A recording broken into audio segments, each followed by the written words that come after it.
বলছি এবার বোঝা যাবে পাকিস্তান আমাদের সত্যিকারের বন্ধু কিনা, কারণ পাকিস্তান এখন যদি বলে আমরা বিশ্বকাপ খেলবো না তাহলে বাংলাদেশ আবার চান্স পাইতে পারে।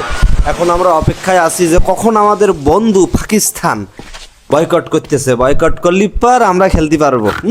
তাই না? হিসাবটা তো তাই বলতেছে। এই যে সব জায়গায় খবর টবর হচ্ছে পাকিস্তান বয়কট করার সাথে সাথে বাংলাদেশ ঢুকে যাবে। এখন সব থমথমে, আর কোনো খবর এখনো হয়নি।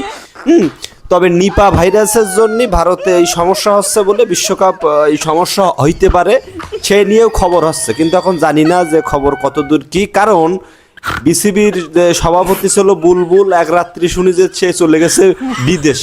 সে ভোরে উঠে সে বিসিবির অফিস।